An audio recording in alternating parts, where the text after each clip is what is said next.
আজকের পরে আমরা দেখব যে কালেকশনস কাউন্টের মাধ্যমে কিভাবে আমরা কাউন্ট করতে পারি হ্যাশেবল অবজেক্ট, অর্থাৎ কোনো অবজেক্ট বা কোনো ডেটা মাল্টিপল টাইম থাকলে সেগুলো কত সংখ্যক বার রয়েছে সেগুলো আমরা কালেকশন কাউন্টের মাধ্যমে খুব ইজিলি চেক করতে পারি। তো আমাদের ধরে একটা মাই লিস্ট ডাটা রয়েছে। এখন এই মাই লিস্টে 10 কতবার রয়েছে, 5 কতবার রয়েছে, 9 কতবার রয়েছে আমরা র ফর লুপ দিয়ে করতে পারি। বাট পাইথন আমাদেরকে কালেকশনস কাউন্টারের ভিতর থেকে কাউন্টার নামক একটা মেথড প্রোভাইড করে, যার মাধ্যমে সেই কাজটা অটোমেটিক্যালি করতে পারি আমরা।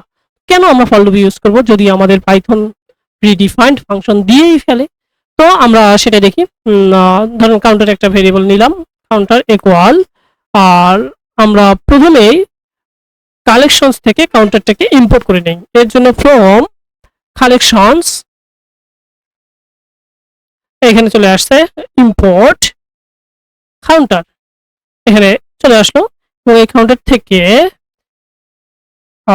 ক্যাপিটাল হবে। কাউন্টার থেকে আমরা যদি এই মাই লিস্টটাকে ইনসার্ট করে দেই এবং আমাদের এই যে কাউন্টারটা রয়েছে সেটাকে যদি প্রিন্ট করি,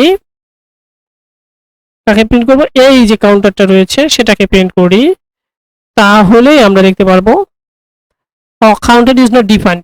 এটাকে আমরা রান করি নাই, এবার রান। হ্যাঁ, এখানে দেখতে পাচ্ছেন 9 রয়েছে আমাদের 6 বার, 10 রয়েছে আমাদের 3 বার, 5 রয়েছে 2 বার, 2 রয়েছে 1 বার। খুব সহজে এবং সুন্দরভাবে আমরা কাউন্টারের মাধ্যমে এই ডাটাগুলো দেখতে পারতেছি। তো আমরা যদি এখন এখানে ধরে আমাদের কাউন্টারটা চলে এসেছে, এই কাউন্টারের ভিতরে আমরা যদি 10 দেই তখন আমাদের দেখাবে যে 10 কতবার রয়েছে, 3 বার। খুব সুন্দরভাবে দেখাচ্ছে। ওকে, এখন এখান থেকে আমরা মোস্ট কমন কোনগুলো রয়েছে বা কোন ডাটাগুলো বেশি রয়েছে সেগুলো খুব ইজিলি বের করে নিয়ে আসতে পারি। যেমন এখান থেকে আমরা আমাদের যে কাউন্টারটা রয়েছে মোস্ট কমন ডাটা চাচ্ছি।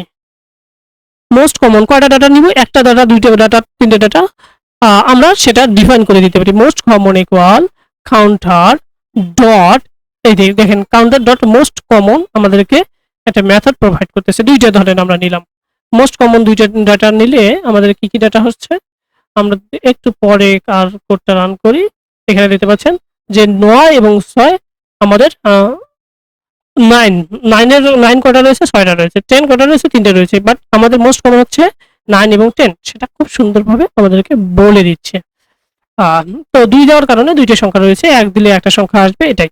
আমরা পরবর্তী পর্বে format string with F string নিয়ে আলোচনা করব। এটা মূলত পক্ষে। ধন্যবাদ।